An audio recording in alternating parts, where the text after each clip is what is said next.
say hindsight is 2020. So when a situation reaches a boiling point, you actually sit down and sit still for a minute and look back. Life can be beautiful if you let it.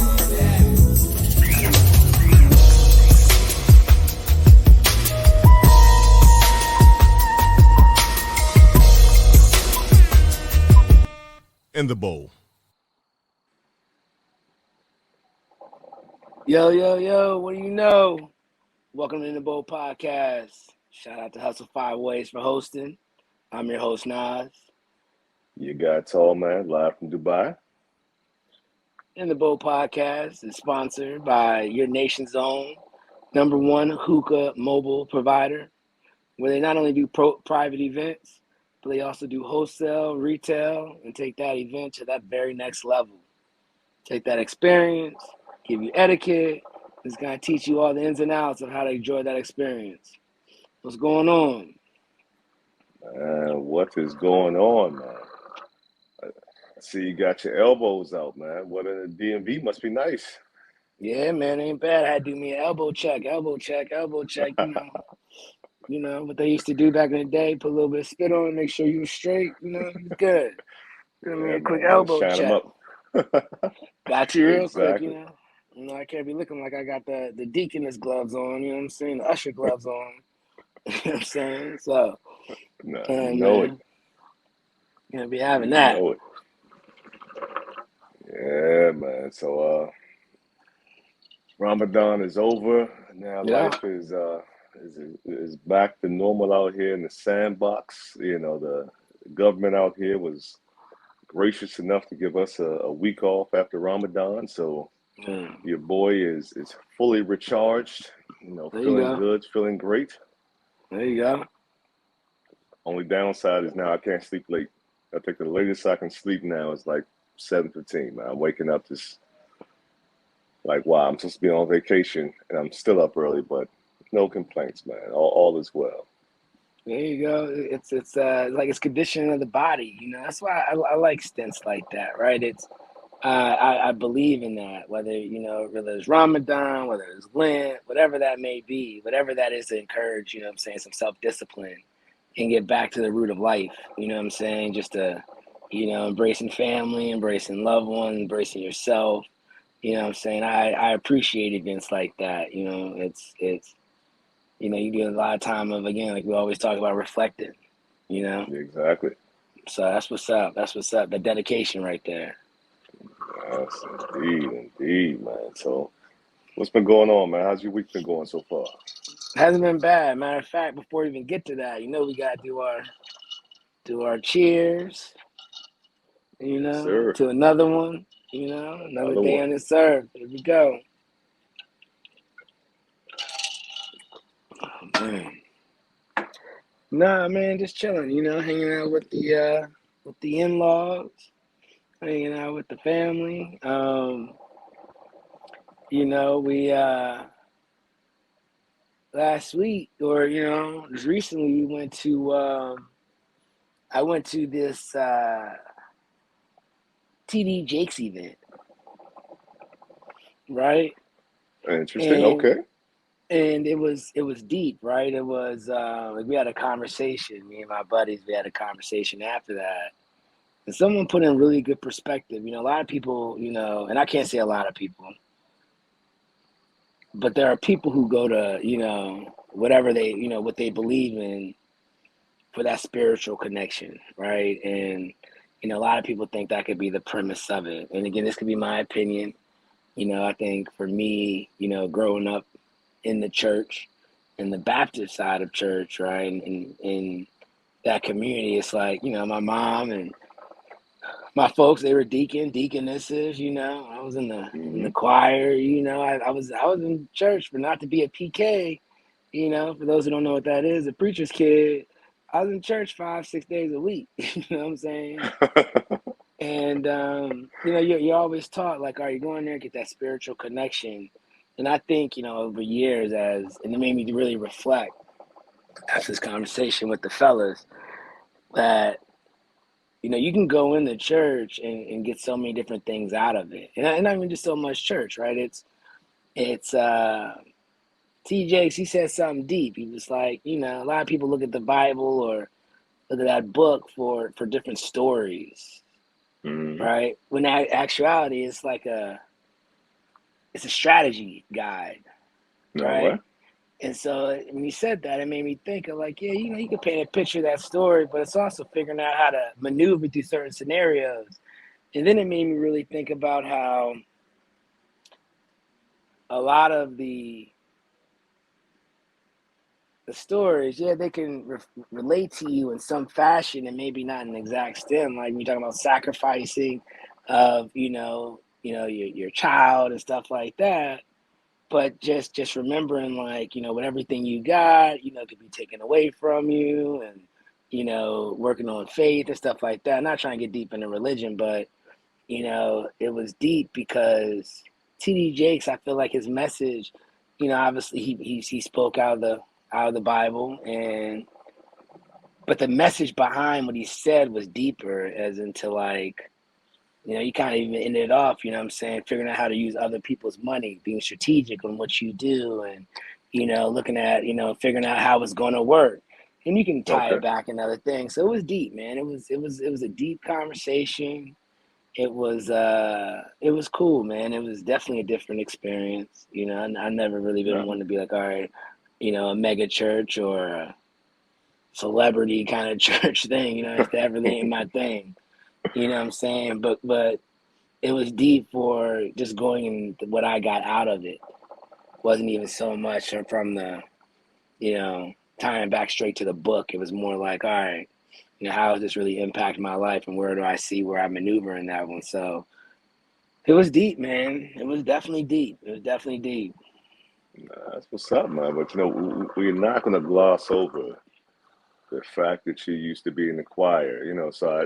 This is the first time you and I have had this conversation. So I need to know, were you an alto? Were you a soprano?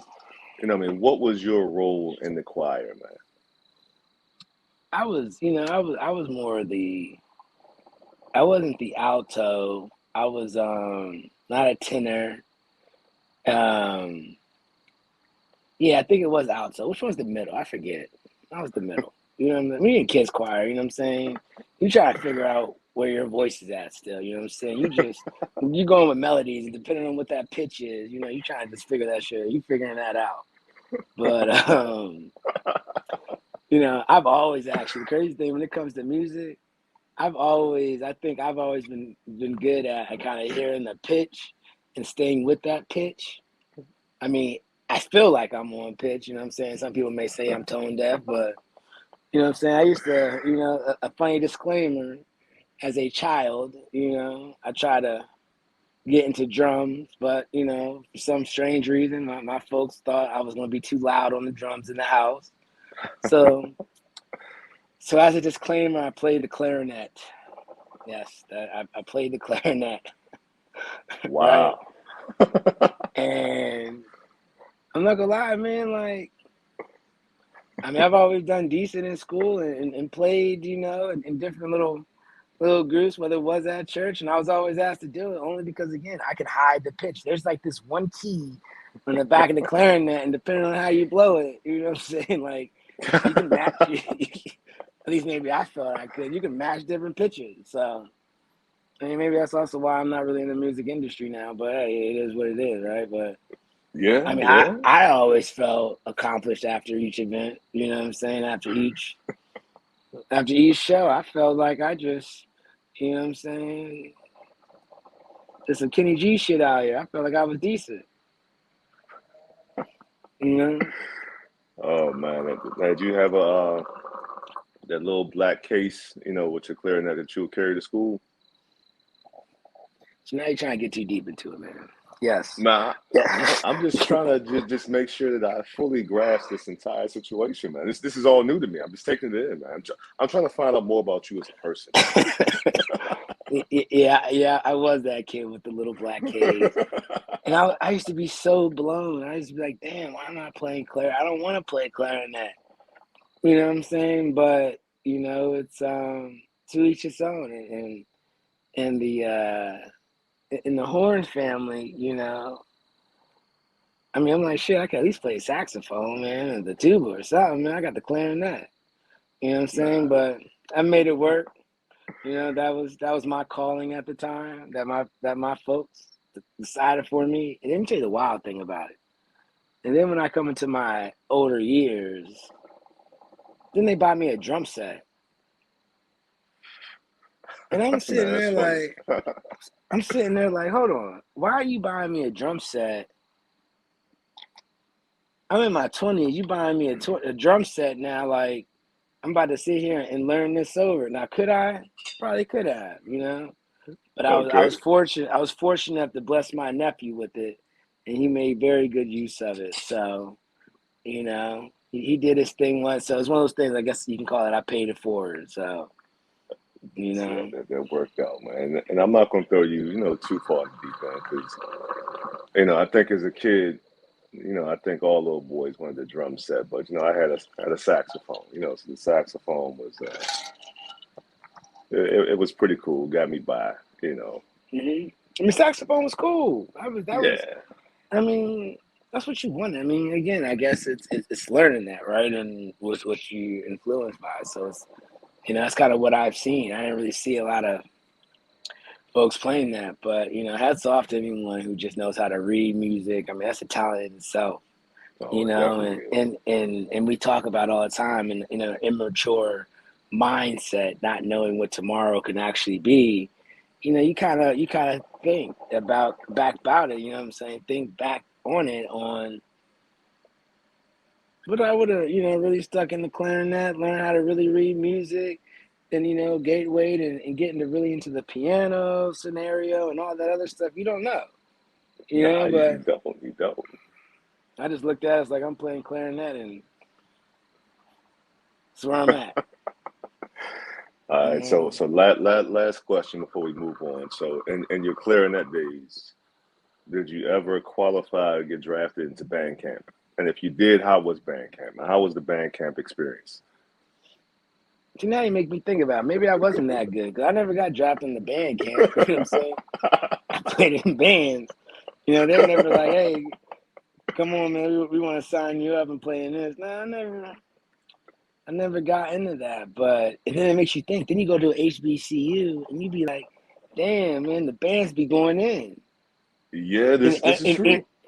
every Yeah, instrument has a key part into it, so it's definitely hats off. I think, like I said, I mean, if I could have been more of a, I think I knew some of my good skill sets back then when I was a child, at least for what I thought it was. But then as I got older and more exposed to more things, going to HBCU events, being in the HBCU, as you can see. you know um yeah, I guess it's but I also go back to think about it. Even though my folks kind of made that decision for me, my folks are very, very liberal and like let me make my own decisions. Like they would put stuff in front of me and then make that decision and be like, all right, you figure out if you want to do it or not. If you don't want to do it, keep it moving. yeah. you know and so you think about it, was that a good or bad thing? You know what I'm saying? Did they not sort of influence maybe me make better decisions, but they gave me that opportunity and really let me learn the difference between choices, Yeah, right? that's true. And how today can impact tomorrow. Yeah, I think they did, and I think that's why I have a strong value in that, right? And Yeah. making certain decisions of what I do now, right? And I think that's big. Nah, nah, man. I agree, man. I agree. It looks like, man, it has been a busy week in the world with so much going on. But before we jump into some topics this week, I gotta say, your boy is back in the gym. There you go. Uh, oh man, feeling good, feeling great. Because during Ramadan, I mean, your energy level is, it's kind of up and down. It's like a full swing. So I was just doing some light cardio, but to actually, hit the weights again, it was a good feeling being back in the gym, man. Now, even though my body is still getting acclimated back to the weights again, because my shoulders and shoulders are killing me, man. I feel like I added another 20 years on my life when I woke up this morning, from the results of the gym. But it's a good feeling, though, man. It's good to be back. That's what's up. That's what's up. Well, welcome back. Welcome back. Now, I It's see. I've good been to be back. seeing, man. You've been feasting over there, man.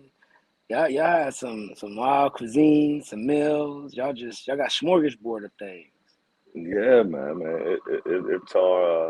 Iftar meals are great here because we did hit a late brunch, over the weekend, towards the very tail end of Ramadan. Went to this spot called what was it, Papa Dubai, and they had a nice mixture of things in there, and, along with the food, I mean, it was good company. It was hooked up with some folks from Kuwait, who were in town, and actually going to see them again this weekend because there's a big all white reggae party down in Abu Dhabi. So it's like a 2-day event. So going to shoot down there this weekend, but linked up with a DJ, and the DJ is the plug, man. So he's putting us on to various events, and it's always good to have a DJ in your circle, because when you want to step out, the DJ, especially when the DJ plays your type of music, I mean, he's big into the Afro beats and reggae and soca, and so that he's definitely a good plug. But yeah, man, I mean, food's been great. You know, always said that out here in Dubai, I mean, Ramadan, when it comes to meals, it's like a months long restaurant week. Because everybody has deals and specials, and there's always a abundance of food.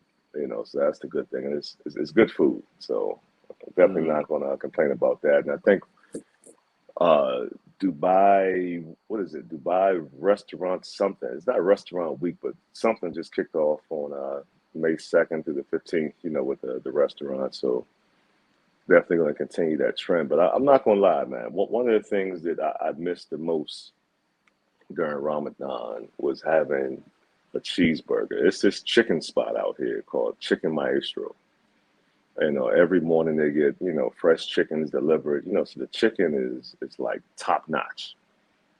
But surprisingly, they have the best burger in Dubai. And it's like Mm. all natural burger. Just man, I've been thinking about that burger since like day 2 of Ramadan, from a food perspective.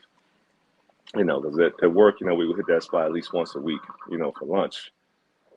So I know it's not highly recommended that, when you're coming off a fast to, go get, something greasy. But the burger is not that all greasy because it's natural. It's more juicy than greasy. But that was the first thing I did on Monday. Is, I hit them. They opened at 1 o'clock. I think we got there about 1:30, 2 o'clock, and got that burger, man. And that burger did not let me down, man. It felt great. So I've gotten my burger fix, for the probably the next 7 days, so I'm good to go. But still keeping that balance of, fruits, vegetables, and watching what you put in your system. But Mm. man, my burger was phenomenal. But on to what is going on in the world, man. What's happening? I saw, I'm a big Rod Wave fan. I like this young Yeah, guy. yeah, Because I like music where folks are really talking real life, and putting themselves out there, what they're feeling, not talking about like the emo rap, because that's a whole yeah. different genre. But I mean, you could just tell that the dude, what he raps or what he sings, he lived it, he went through it. So I was saddened to see that he was arrested over the weekend. I'm not sure of all the details, so all I'm going to say is he was allegedly, charged in domestic battery by strangulation. I'm still trying to, wrap my head around all that because it's not a lot of details out there. But, I mean, whatever the young man is going through, I hope that, it works itself out in some way, shape, or form. And, Yeah. as a disclaimer, we definitely, don't condone any type of, the domestic violence, out here, whether it's from a male's perspective or a woman's perspective. So very touchy subject. So I'm just gonna say that, I hope that everything in that Rod Wave situation works its way out because the young man is talented. And I know he's about to drop another album next month, which I'm eagerly awaiting. But I hope all that works out. And then your girl, Melly Rackz. And I'm trying to keep up with all these names. Now, that's how you know when you're starting to get old, when you got to have extras put on something. Because Melly Rackz is the former fiance of Kodak Black. So we all know, Kodak Black and the eccentric, character that he is. But, apparently she was, robbed. And they're saying that she may have been set up by her own security team. Damn, care for your circle. Exactly. And I'm like, that's wild. But it really shows, you really can't, can you really put your trust 100% in somebody who you're paying to do a job? Yeah, that's where the tough part is. It kind of loops back into a couple of things, right? So we'll touch on that first. It's like I think when you get put in certain positions, ideally, you know what I'm saying, you said that you're paying someone. I don't know if you're going on like the job recruiter website or whatever, you know what I'm saying, looking for someone got a resume that, you know what I'm saying. I don't know if it could be Yeah. your label or whatever that may be, but you know what I'm saying, like ideally when you get in that position, you wanna get someone who someone you could trust and bring people up along with you, right? And I know, money can change folks, right? And it can be, you're the best of the worst things, and it definitely breaks up, you know what I'm saying, friendships, relationships, it divides folks. You know what I'm Yeah. saying? A lot of this world now is about, and a lot of issues now is about greed, and Yeah. you know, taken from someone else because you are jealous or envious of what they have. And it's sad that you can't trust people that put your trust in. But, a lot of times is, humans are humans and they just unfortunately, you know what I'm saying, there are some bad seeds out here and it just sucks that you just can't celebrate each other. So, it's a tough I one right agree. there. It's a tough I, one out I there. It's agree. fucked up. So And before I make my comments, I gotta ask you a question. Have you caught the Snowfall season finale yet? I have not. Oh man. I know. I've been Oh slacking. man. I even started and get called to do something else. You know what I'm saying? Phone ring, whatever it may be. It's been busy, good busy, right? And just haven't had the chance to do that. Um, but Well, definitely, it's on my list. and that's why I wanted to ask that question. Yes. So I'm going to somewhat tone down my comments for just another week. Because next Nah, week, if you haven't seen Snowfall yet, it's going to be a spoiler alert because I can tie some of that to it because we kind of see it play out where I think my biggest thing is when you're hiring somebody to do security for you, you're paying this individual, right? And if you have someone else who comes along and pays that individual a higher price, it comes down to loyalty, versus a paycheck.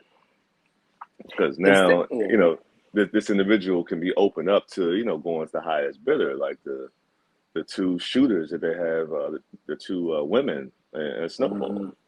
Yeah. Of you're putting your trust in them, but at the same time, if somebody comes along and says, "Well, hey, I see you making X, I'm gonna put Y, Z on top of it," you know, are they loyal to you or are they there for the paycheck and there for the money grab? And when you're paying, personal security, it's like, in my opinion, if you don't have a bond with them, where, they're doing it for a paycheck, yes, but they also have, you know, a certain level of respect and loyalty to you.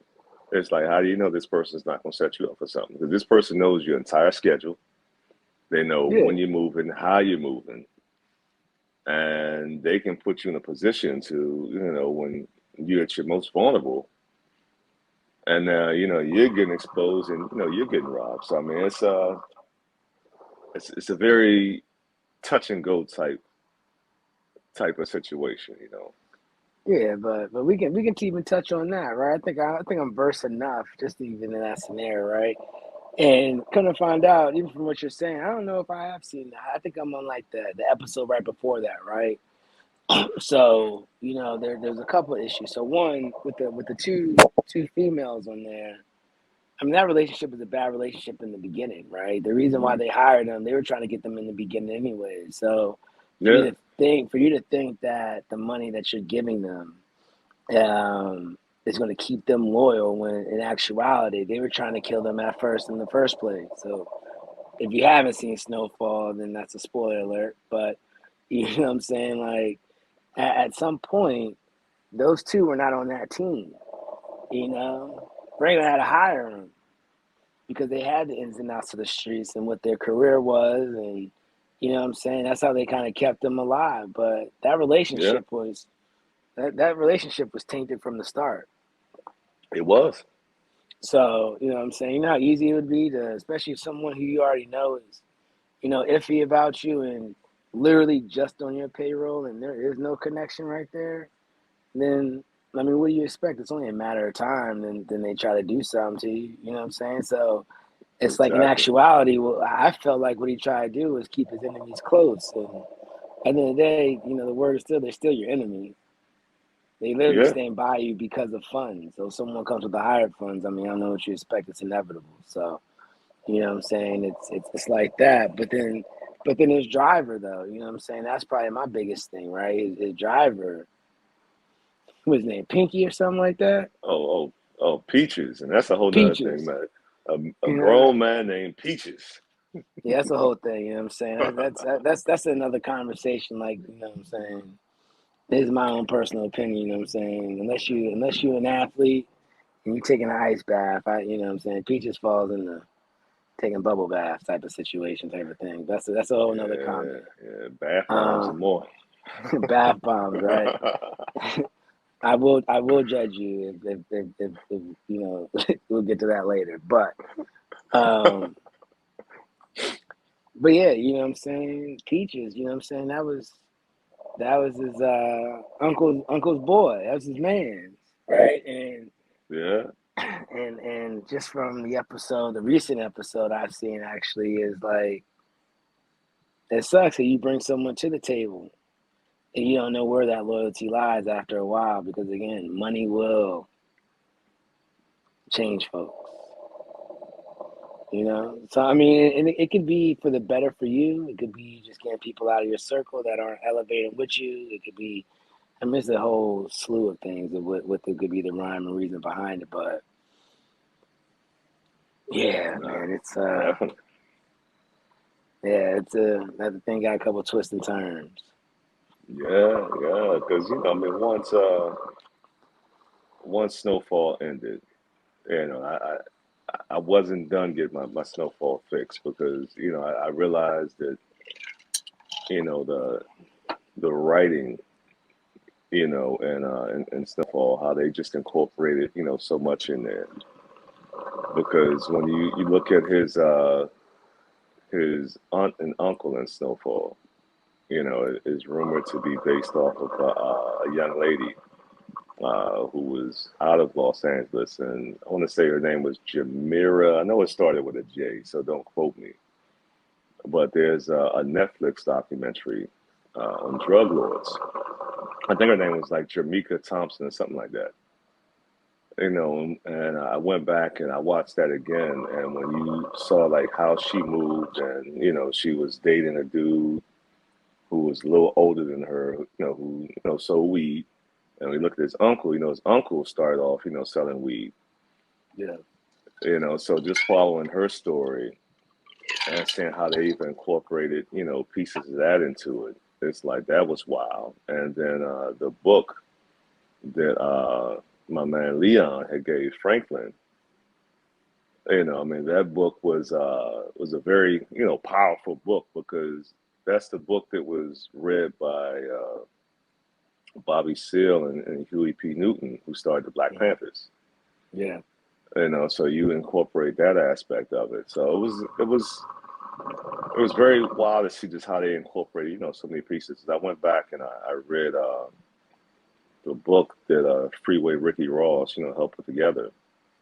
And, just reading that of, how he came up and the whole thing, because, we all know the story and we all know, about the alleged involvement, with the CIA and the Iran-Contra war and, all that stuff. But, I mean, just hearing things, from his words it's like, man, it was really, deep and even in the neighborhood and how he came up and how this man was running things like a Fortune 500 company.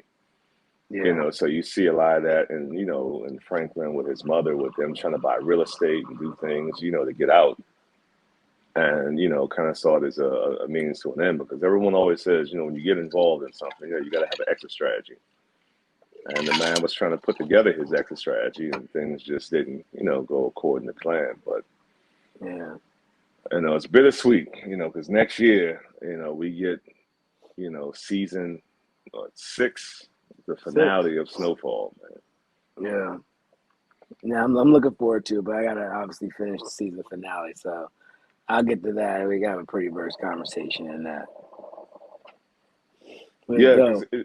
it's wild because, I mean, there were certain things throughout the season where, Snowfall kind of had me on edge. It was like, if John Singleton was still around, with some of the things that we're seeing and transpiring in the show would have gone that way. But I'm going to tell you right now, that final episode of season 5, Mm-hmm. it's like John Singleton wrote, the first episode and last episode, they kind of filled in the blanks along the way. Because that last That's dope. episode gave me everything I wanted to see in Snowfall and really, pull me back in and like, all right, man, damn, now we got to wait, another year and a half, to get the finale. So definitely excited about that when it comes back. Yeah, no, I'm looking forward to that. That's what's up. That's what's up. But now real quick though, I'm gonna loop back real quick to the Rod Waves thing, right? And like we said, we don't know the whole thing, but we can start getting to like the domestic thing, right? And that's a very, very touchy subject. It's, do you ever think, it makes you think, right? Do you ever think that there are those red flags or signs before you even get to that point? Right? Before you get to that point, we all have that boiling point, right? And people will try to test you, and you may not have that, but do you think that there is a point or a red flag that that you shouldn't ignore before you get to that point? I mean, I think it is because I mean they always say hindsight is 20/20. So when a situation reaches a boiling point, you actually sit down and sit still for a minute and look back. You see all those red flags that you glossed over. Things that you brushed off and was like, okay, this is a one-time thing, or okay, well, this situation, kind of determined that and blah, blah, blah. But I think a lot of times, folks who haven't been through certain experiences is they let those red flags slide. It's like they see it, but they look it off, they brush it off. Because they don't think it's as big as what it is. They don't see it as warning signs. They see it as one-offs. And I think individuals that have been in situations that have that history or have that past or have that knowledge that they see those red flags and they're like, no, not even going down that road. And, they may, excuse themselves from the situation before it becomes, a situation. But I definitely think all along the way that they're red flags. It's just, do we choose to acknowledge them or do we just sweep them under the rug like, I'm not too worried about it. But, I've seen that situation from both ends. I've seen, women who were the instigator and women who were the victim, and I've seen men who were the instigator and men who were the victim.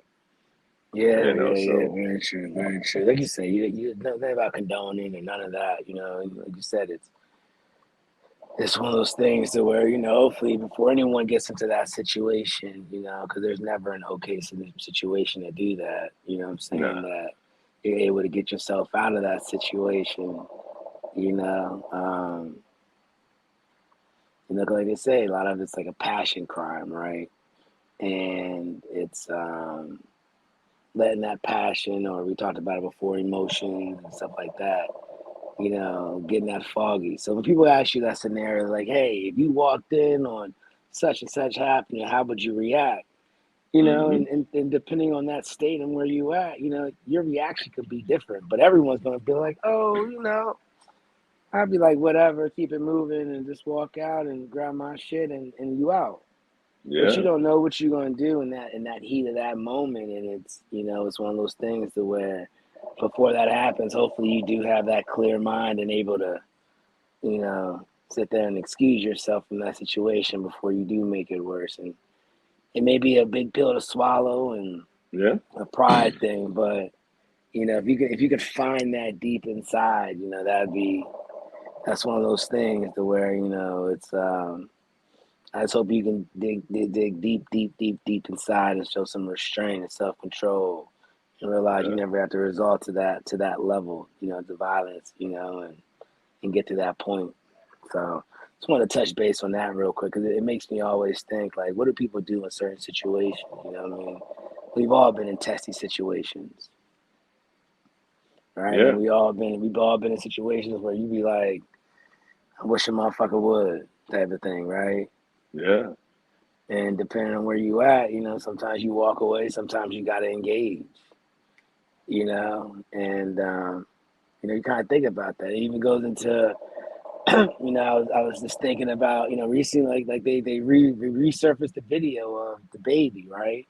yeah, And you think about the video, and now they're trying to replay it, and he was dismissed from the charges, but now it's like, was it self defense? But then you also got a situation where the dude fought his one of his artists. yeah, You used to be like, damn, you know what I'm saying? Like, yeah, and when does it become to where you're the problem? You know what I'm saying? And you have that misguided energy. When does that become someone's answer? And that's why I say, you never know what you're going to do in a scenario. And it's like, hey, maybe you were the issue, maybe you weren't. I don't give a rhyme or reason as to why anything is happening and why you would ever resort to violence. But like maybe you are the common denominator. You need to do some self-reflecting on yourself and be like, look, man, it's maybe yeah. I led this person to that point.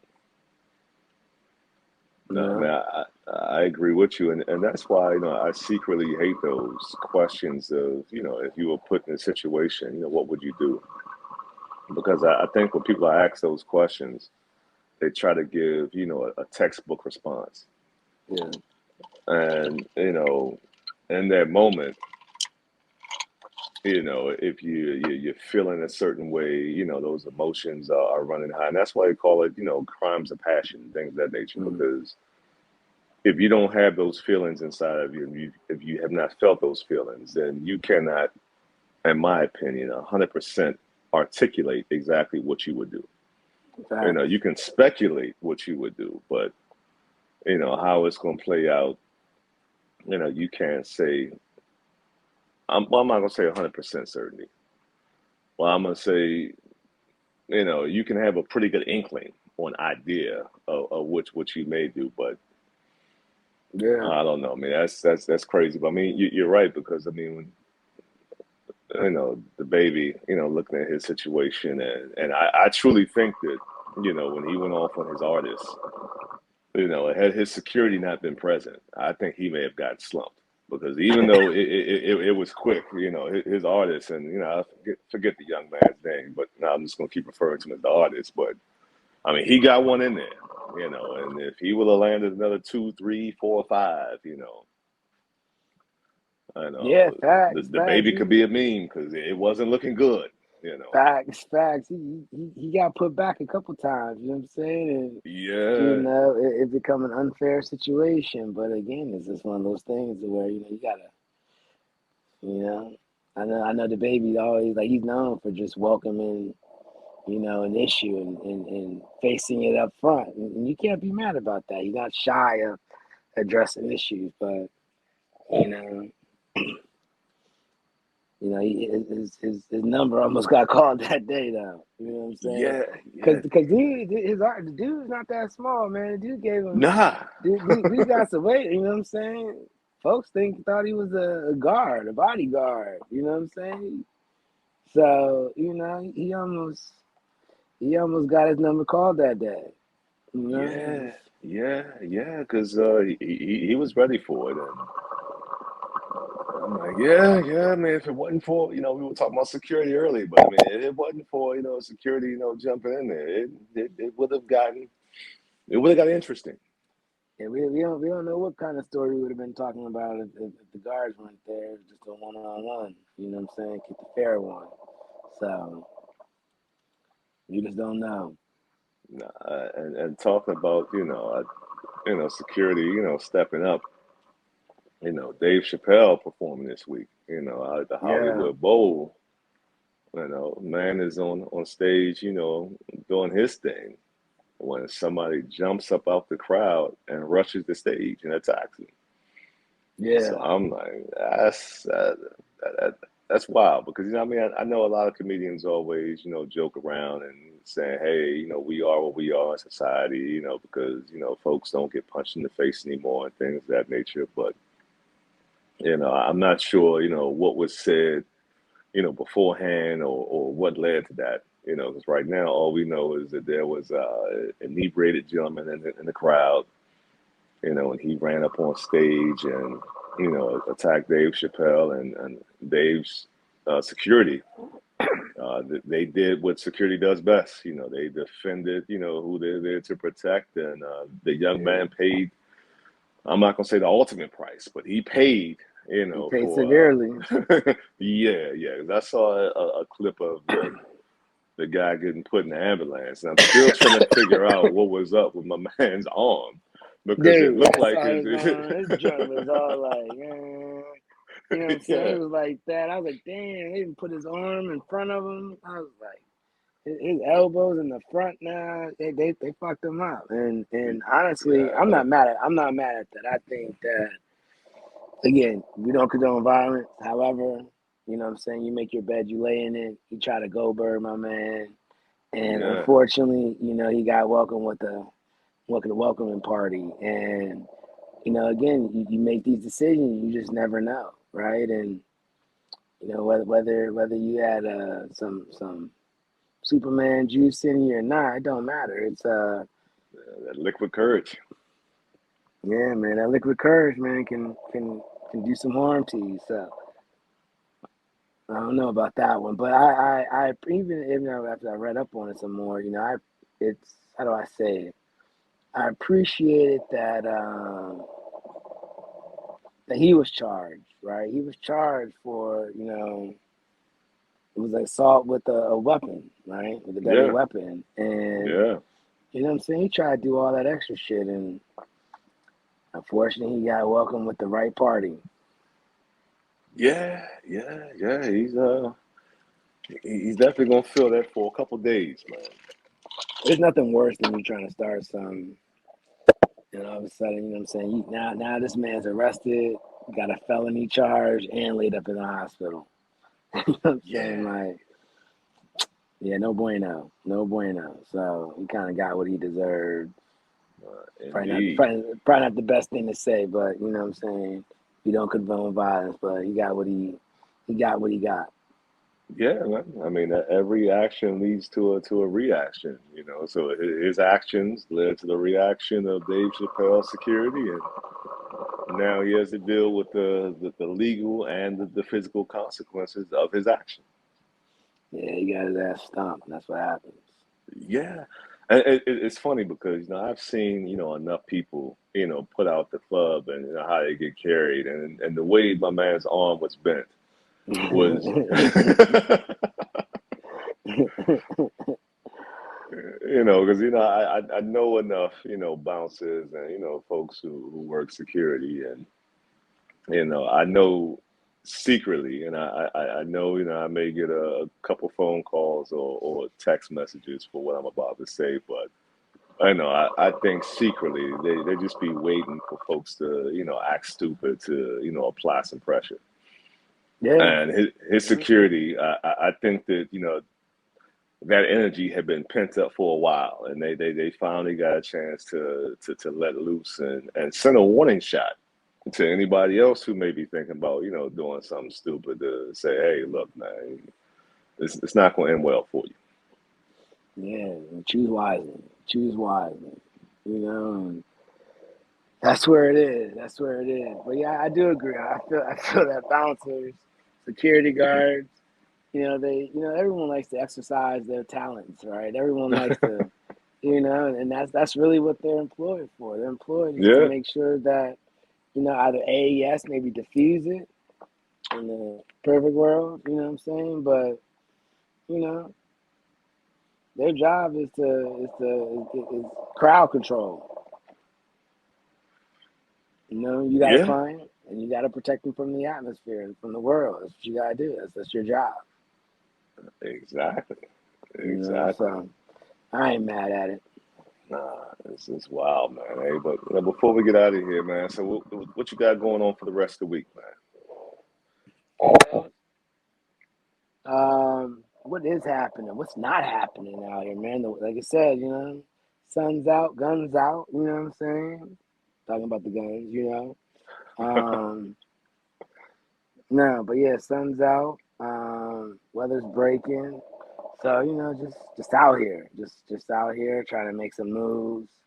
Um, Shit, I've been rocking that Pusha T album, and Pusha T came out with a banger, and Ooh. I know there's a big debate on, Pusha T, Pusha not, changing his flow, but I don't know, he got some Pharrell tracks on there. Obviously, it's good to see them back together. Then him Yes. and Kanye got a couple things, and I was surprised actually. Crazy thing, he got a track on there with Kanye, with Kanye and Kid Cudi on it.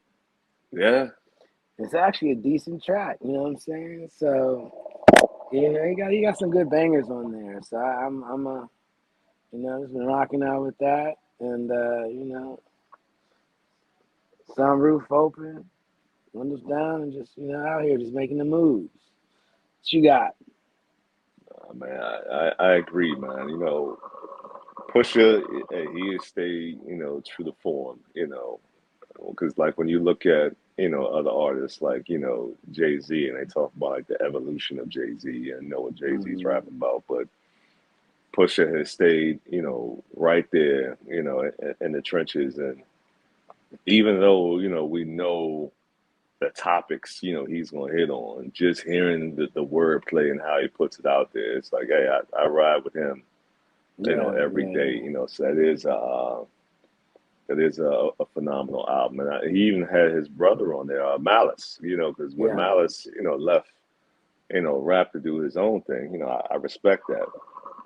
But, I mean, just hearing him back in the fold, anytime we get a verse from him, it's like, all right, reminds me of those old Clips days. Because every now and then, I still, throw on that first and second Clips album, and like, man, these two boys from VA, man, they were something, man. They were yeah. something. So definitely, I ride with that album. But this weekend, what we got going on? We got Cinco de Mayo coming up, so I'm gonna have my Cinco de Mayo is the one time a year, that I tell my lady, I have a tequila or two with you. As you know, I Yeah. am not a tequila guy. Despise the stuff.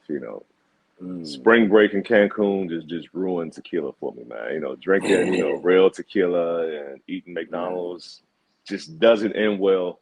Didn't end well, but lots of stories. But not a big tequila guy. So definitely gonna have Probably a drink or two of tequila, kind of see where that goes, get some tacos or something, But also, Yeah. there's this spot out here called Miss Lily's. It's like a Jamaican spot, So Mm. when I want to get my red stripes, I go there. And ironically, we know the executive chef over there, So usually, Thursday nights, 10:30, they have, a good reggae DJ out. So since there's no work on Friday, since it's a, vacation week, gonna swing by there and, check that out and be able to fully enjoy it, instead of, watching the clock like I got to work tomorrow. I can't let my hair down too much, but going to definitely check out that. And got the all white party in Abu Dhabi. So going to head down there on Friday, kind of spend a day down there and check out what's going on down there. But that's about it, man. Just trying to enjoy this free week because next week is back on the grind, man. Back to 10, 12 hour days of working. So definitely hope that I can sleep in at least one day this week. If I can make it to 8 o'clock, I'm ecstatic. Yeah, and I hear you. I hear you. I hear you. I hear you. That's what's up. That's what's up. So good things happening. You got your fix of the red stripe. Celebrate Cinco. You know, it's speaking of that, yeah, it's May's a busy month, man. I got the family's like full of just births in May, right? So it's Okay.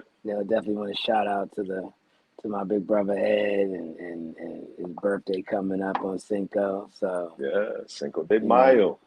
so definitely, so it's all this celebration around here. So just celebrating life. So that's where we at with it. Indeed. Hey, before we get out of here, once again, shout out to Shisha to you. Don't forget you can follow them on IG. You can follow our conversation on Twitter at In the Bowl Pod. We touched on some topics here. We'd love to hear your opinions and have you weigh in on it. We enjoy the dialogue. Also, if you have a flavor, a brand, or a blend that you want to put us on to and want us to try, definitely share that. We'll give it a try and let you know exactly what we think about it. And last but not least, please remember to always wash your hookah out and clean it after every use. So that way it is ready for the next go around. So that way when you have folks come over and you want to entertain, you got the hookah on deck, things are ready.